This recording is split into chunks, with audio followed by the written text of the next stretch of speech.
Hello everybody, welcome to Project Not So Slow. In this video, we have another list to get through in order to get our drag car into the nines. Let's get into it. All right, so here's our list, the new list. After the racetrack, a few things happened, so now we need to fix a few things, change a few things. We got these big, beautiful axle shafts. Thank you, whoever commented on the W208. Yeah. W208 axle shafts. These came out of a CLK 443. AMG. Yeah. AMG. So that should definitely hold. Anyways, what else we got here? Bushings. This way. Look at this. Thank you, Kangaroos team. Sent these awesome, solid bushings. Ours are completely torn apart, but these are solid bushings so the subframe doesn't move around. Thank you very much. Oh, these are solid. They look like plastic, but they are solid. Solid bushings. Beautiful. That should definitely keep our subframe in one spot instead of scooting forward. Yeah. Yeah. Okay. Anyways, another thing, we got to do alignment. Throwing on the control arms wasn't that good of an idea since they're all adjustable. The alignment was off. And then also at the track, changed. Yeah. So to move the tires away, it totally pushed the tires at a very weird angle. No, would it go in or did it go out? In. So this part's in now. Really this part's in. Yeah, it tilted them like. Yeah, you could feel the steering wheel turned way to the right after adjusting and the that. tires started to chirp a lot more, so you could see it was all it was all walkie. But still went at 10-2. That's impressive. Sorry, Daniel, you had to go 133 miles an hour. 34. 134 miles an hour with your wheels all with funky. The wheels fighting each other. Anyways, next thing we got to do is fix compression leak. We had a compression leak. We have a compression leak. Have a compression leak. Our hood is the indicator of that. And we were like, we'll deal with that when it becomes a big problem. But anyways, I guess we got to fix it since our hood is getting sprayed with oil diesel compression. Compression. Then new drive shaft. Got a bunch of pieces over here. Since now we're getting big old axle shafts, want to get a thicker drive shaft. This one is from a 210. It's even thicker, 3 inches. So this one's a lot thicker than what we have currently. So that's gonna go on, and then tune trans. Oh, perfect, good enough. You need me to do it? Yeah, we got it. That's already done. We Daniel spent some time, maybe like 15-20 minutes. I spent 15-20 minutes earlier. I couldn't find it, but Daniel this time found it. Changed the shift. What is it called? The minimum shift time between shift. Minimum time between shift. So he changed that, so now we can shift a lot faster. Yeah. So what happened last time at the 10-2, the last run? Yes. In the second to third, it didn't shift. I pressed shift and it wouldn't want to shift because it was already like it was faster than 1.5 seconds. Not enough time passed between the shifts, so you had to wait basically until you could shift again. So now it's changed already to half a second, so it shifts much quicker. Anyways, spool jet, pretty exciting stuff. We're gonna have 2 nitrous solenoids now. So we're gonna have spool jet, and then we're gonna try to actually spray it down the track this time, and then fix fuel leak. Oh yeah, there's a little fuel leak in the back. That's an easy one. Subframe, bunch of subframe work. Gussets connect speed sensor. Maybe. If we that was the connect speed sensor for the the transmission tuning. But since we figured out the shifting, those two are kind of done-ish. Half a check mark. It gets like a squiggly. So now we got to drop the subframe. Since we figured out the shifting delay, Daniel and I are debating to try the 307 gear differential now. We are running a 265 so that we have a little bit more time between shifts. But now since we shortened that, maybe we'll probably bring it with us to the track if we have time. Might put a 307 gear on it. Should definitely be faster. Yeah, definitely help the 8th mile, low end torque, everything. Yeah, and that one is actually welded, so. Oh yeah, so it's welded diff. Yeah, so sorry axle shafts. Sorry axle shafts, yeah. But so that should since 5th gear is only used in like the last 50 feet of the track, I think it would be definitely good to, with the torque gear diff, it should definitely help. Yeah. So you basically use all the power up on the quarter mile. Yeah. This, I guess maybe this time we won't use it, but then the next time we go to the track, we'll maybe try the 307 gear with some other little dinghies. All right, let's get to it.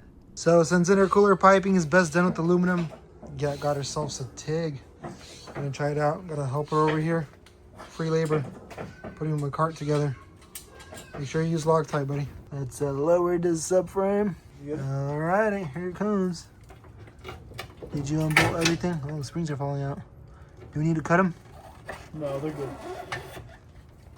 Let's go slide forward. Oh, okay. It's good? Yep, lower down the way. There you go. Beautiful fish. That looks pretty cool. Pretty funny. Bam. Boom, Subframe out. So now we can swap these puny little axle shafts for some nice meaty axle shafts. Oh yeah. And then Gigantic difference. add some gussets around here. So the thing is, as far as we can tell, these will not directly bolt on to the 190 diff. We're gonna swap these out to the 124 ones, which originally this is a 124 diff, but I swapped these out from the 190 diff so that we can use the 190 axle shafts. Now we're gonna go back to use the 124. Forgot what they're called. Let's see, what are these called? Axle shaft mounts. Axle shaft flanges. Hub. Axle flange.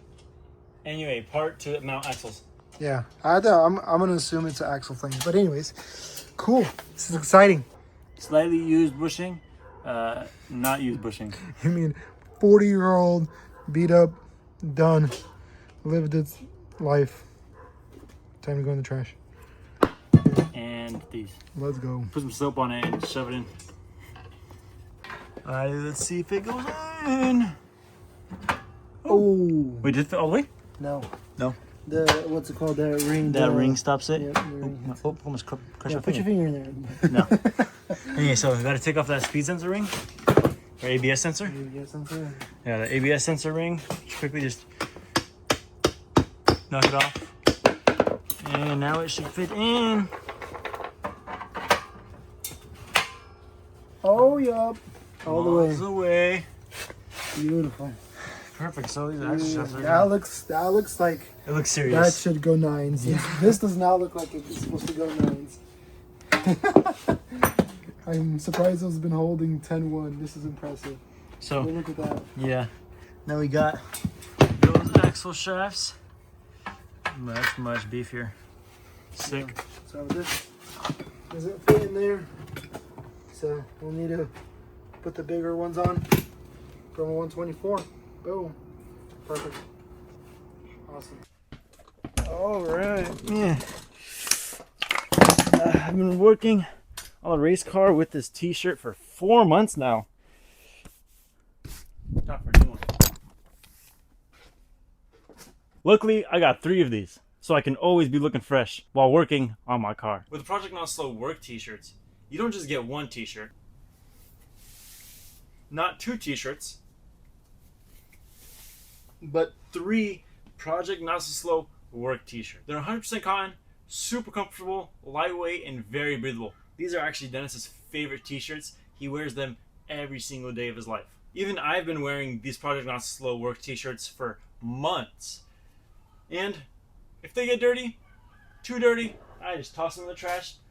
Very affordable, very comfortable, and you're always looking fresh while working on your build. But if you want to take your significant other out on a date, we have these. These are super nice quality, next level T-shirts that make you look the best. It's a super nice, super comfortable T-shirt that you can take anywhere. To dates, out to the store, or just a regular everyday T-shirt. So if you guys want to help us out a little bit extra, shop at projectnotsoslow.com. It will really help us focus a lot of energy, time, and money on making our projects better and also a lot more high quality content to you guys. We really appreciate you guys' support. Let's get back to work. Here's our situation. These are the 190 axle shafts out of a 2.3, the 4-cylinder. The 190D axle shafts with a 2.2 motor are tiny. So, actually, wait, no, the axle shafts are the same. The diffs are tiny. Anyways, out of the 2.2, the 190D, the diff was tiny. That's the first thing that we blew up was a diff in the 190 diff. Then we got these diffs from from the 2.3, the 4-cylinder gasser, and the diffs are bigger. They're the 185 millimeter diffs. but they come with a 327 gear, so that was a little bit short for us. So we went to 265, but the flanges right here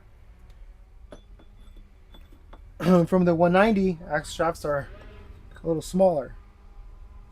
So we swapped them from the 190 diff to the 124 diff. Now we're swapping it back because we got these massive axle shafts. I know we already said that before, but Like 3 times. we're saying it again. So they don't bolt up to the 190 flange, so I needed to put back the 124 ones. And then another thing that I ran into is the 124 flanges a little bit shaped differently than the ones on the 208. So a little bit of a hammer action, and boom, we are in business. Like a glove. Let's go. It's actually very simple to swap out these flanges. Mercedes made it nice and easy for us. Just these little C-clips right here. Knock them out, pull it out. Make sure you have the correct washer in there when you put it back in so that they don't knock around, and you're good to go. So, sweet. Pretty excited about this. So, we're running a 265 diff for now. Once everything works and we can launch the car pretty hard and everything stays together and we can do multiple launches with it, we're going to go up to 307. Yeah. See how that works. And then we have a 327. The 307 will put more strain onto the axle shafts and the hubs, and so less strain on transmission and drive shaft, but more strain on everything past the diff. Yeah, which is cheaper. But yeah, it is cheaper. What do you want to break? Do you want the transmission to break, or do you want the axle shafts to break? Yeah, so The axle shafts are easier to swap out. the next weak link after axle shafts are gonna be what, Dennis? What do you think? You think these hubs? If it spins inside of that, Maybe those hubs, yeah. I'm gonna have to change them. Maybe Plus, those hubs. I don't think these were the best. What I remember, they had some play. What? The hubs. Oh, like the bearings had to play? Yeah. Well. King Roost Team has a solution I for think that. the next weak link could potentially be like the spider gears in the 185 diff. Like On the smaller 185. diffs. Yeah. Then we'll have to move to a 210 millimeter diff. Yeah, the 210 millimeter, the bigger diffs from the Mercedes ones. Yeah. But And then, should be about the same footprint. do you know who has all the stuff we need to make the rear end be super strong? Yeah, they do. So we need hubs, axle shafts, and the mount for the 210 diff. Please, thank you. Anyway, but so once that diff goes on with the new mounts for the axle shafts, Yes. these axle shafts will go on, and then now we'll have much thicker, stronger axle shafts. Yes. So I'm definitely not worried about the shaft right here. The only thing that may be like The the CVs. CVs right here. But Yeah. I'm gonna put fresh grease in them so that they don't get stuck and cause it to break easily under a tremendous amount of force. So hopefully that works. Yeah. And then also, we're not going to put any gussets in yet, since it's going to be a lot of work right now, and we have to get the car, we have to get the subframe in today, Actually, alignment done the tomorrow. main reason Daniel's like, well, let's see if it actually fails. Yeah. That was Well, how actually, long can we go until the subframe fails, and then we'll upgrade? plus, because these are not, too difficult to get. I mean, what is it's like, we No, for where we're located, yeah, it's easy to get these subframes. yeah. Well, technically, you have another 190 that's a parts car. Yeah, so I'm not worried about the subframe bending or breaking, because hopefully we can get a new one quite quickly. Also, using the W210 lower control arms, the spring purchase. So our control arms decided to Squeeze out like that. squeeze out. Yeah, just so much load that it literally, you see here, the tire was trying to go that way, and the subframe was trying to go away from Yeah, it. this is what happened why the tires were rubbing really hard against the body. It just It just basically under load, it literally pulled it, almost literally like fully pulled it out. So yeah. the W210s purchase are the exact same length. Since Everything's we the just same. had it laying around, that's Yeah. why we're using it, because it was just laying around, and we're like, let's just throw these on real quick. We don't have to spend a single dollar, Yeah, and then we're just gonna build little spacers right here out of some plastic or something. and then also these are better because it's metal on metal rather than these bushings are just rubber pressed in. into metal. So it slipped out. So I don't think these are gonna slip out quite as easily as these did. And they're identical, fully identical. They bolt up exactly the same. Everything bolts up exactly the same. So interchangeable parts. Yep. Which is good for us. Looks like a professional way.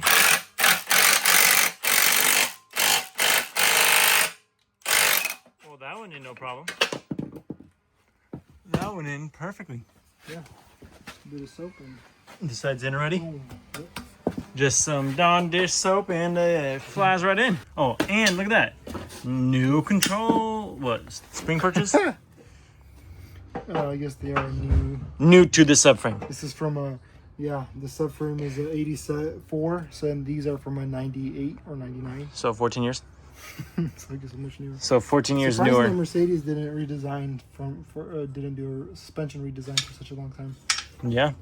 I mean, if it works, if it ain't broke, don't fix it.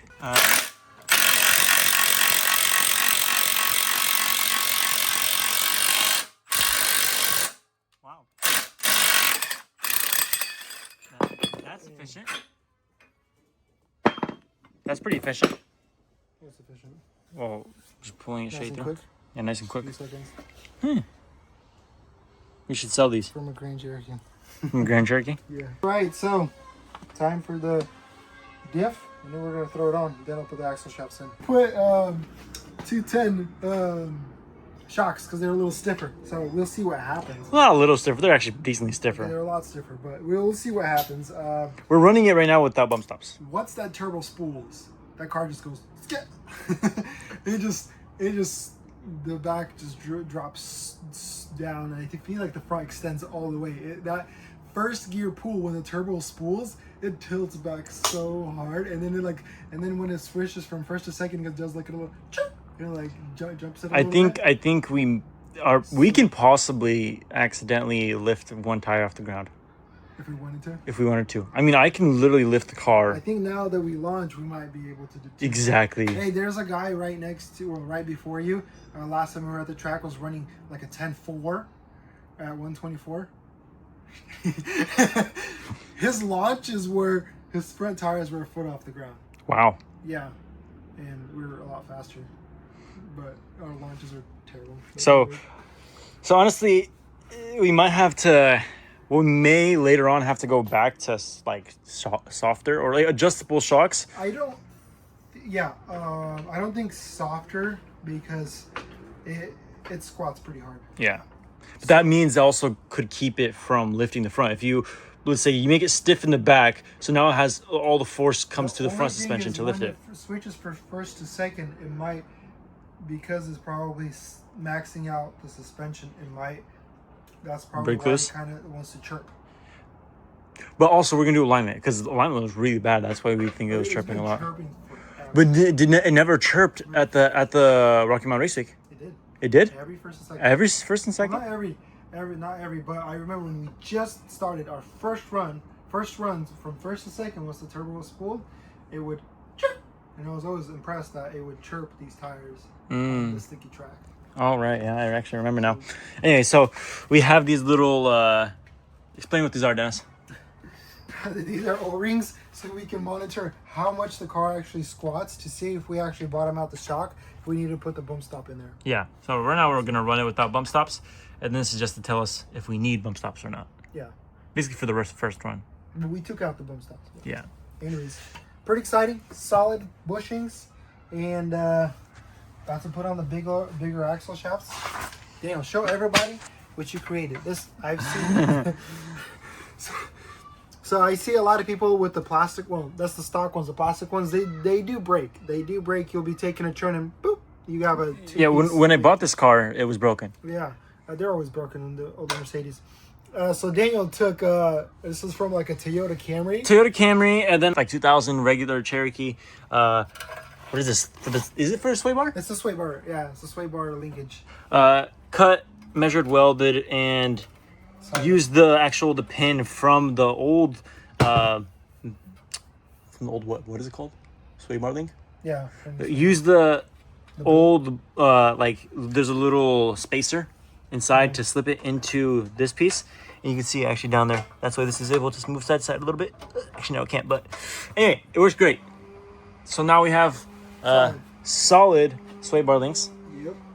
That should not break whatsoever. Anyway, let's toss this thing underneath the car. Subframe's back in. Everything's now finished with the subframe, except for the axle shafts. So once Dennis finishes lubing that stuff up, what's going on here? Oh, you know, just wasting time. I'm just kidding. So what I'm gonna do, put fresh grease into the CVs so that hopefully they're not, you know, so they can move more free. So under high tension, they could still slip really easily. Don't get like jammed and explode. So Yeah. hopefully that works. I don't know. Looks interesting. I actually have never seen the inside of a CV before. Actually, I did once we broke it. But I've never seen it in the inside of a not broken CV. The shaft continues to be quite thick. All the way to the, Pretty stubby. Looks tasty. yeah, it looks like most of them have like a tiny little leak except number 5. So that means if you want a high horsepower diesel, make sure you have lower compression than you should. Then the 606 should. Yeah, so yeah, we need to do something. I think we need to Hey, this figure is out- why this thing runs 10-1s. exactly because it was just slightly lower compression, high horsepower. Yeah. So we're gonna have to pop out all the pre-chambers, clean everything out, reseal everything. Some other day. Some other day, yeah. No, we're not It doesn't doing that leak right now. as much as it did before. Yeah, I mean, it Clearly. sprayed the hood. That's right, so now it doesn't do that. Oh, as wait. much. See, this one was number 5. Now number 5 is tight. It actually has 0 bubbles. No, I think this is number 4. No, I'm saying this spot right here. That's number 5, yeah. Yeah, and it has no bubbles whatsoever. Yeah. So number 4, right here, Still has some bubbles. some bubbles, but not as much as this. So it's better, Much but better not now. fixed. Anyway, what is that? I don't know. We're debating to put the plastic on here or not.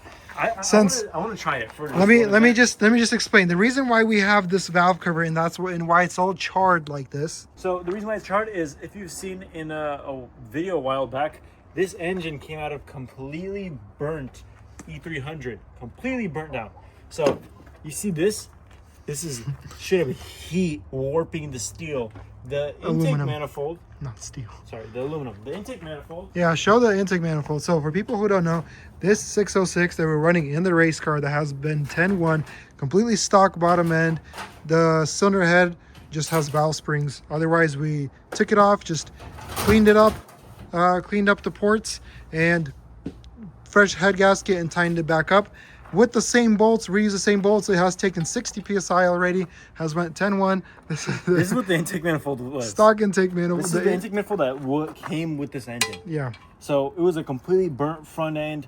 Firefighters shoved water through, and one of the cylinders had some slight rust on it, right? Yeah, there's rust on the cylinder walls. Yep. Yeah. So It's still doing good. Oh, even the cams had rust on them because Yeah. this melted and guess the water got in. Oh, yeah, There was oil with water mixed in there. So every plastic completely was melted. These injector lines also were from the burnt car. Yeah. So these were on fire. That's why we don't have this plastic here, because this plastic is right here. Right Yeah, here, it all right- melted. You Right could- here, right here, right here. Basically on the side of the valve cover now.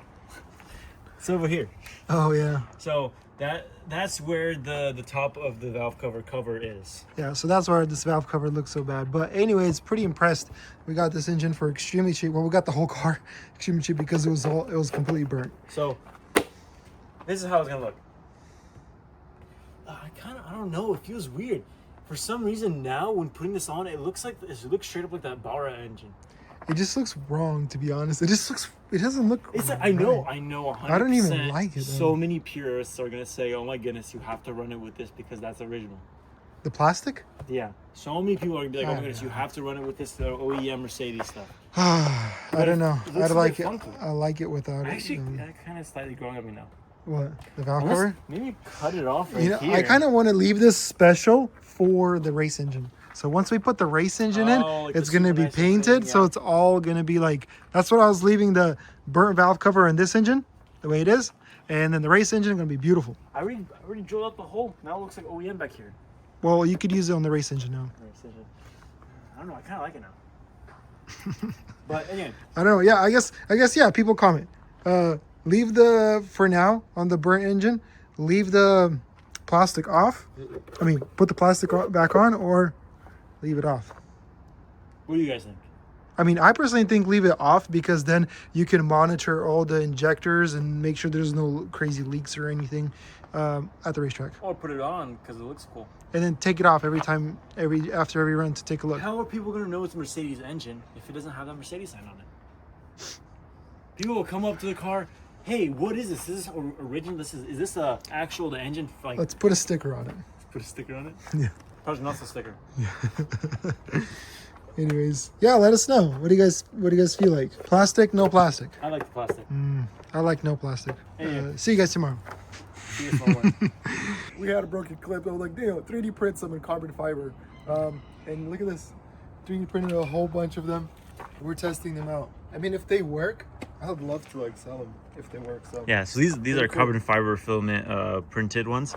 They're black and they're super clean. They don't have that like weird little indent stuff. They're just nice, flat, and fresh. yeah, pretty cool, pretty exciting. See, he has some other carbon fiber parts that he 3D Yeah, printed. the and throttle have been cable lasting, clip is carbon fiber. and that's been lasting. So, oh, and another 3D printing thing. Oh, Gonna install that right now. yeah, So the bushings don't move. yeah. So these are the spacers for the For the bushings. controller. This is just temporary stuff. These are 100% like thickness carbon fiber like film printed. So they're still stiff and strong. It's not gonna We'll flex see or how break. this works, but this will get us by because we need to be racing tomorrow. Yeah, and alignment today. In alignment right now. Actually, in like 20 minutes. So, car's back from the alignment. Don't like some things. The shocks that we added have a lot less travel. I think it's like 1.5 inches of travel, which is not good. So it smacks the bump stops really quickly. So we're gonna change them back to the 190 ones we had earlier.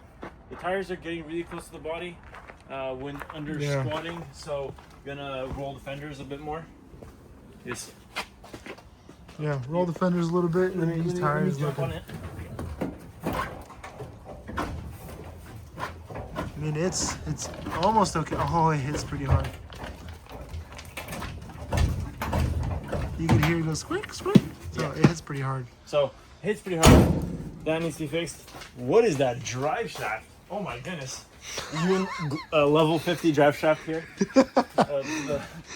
I'm hoping that's the last one. Upgraded.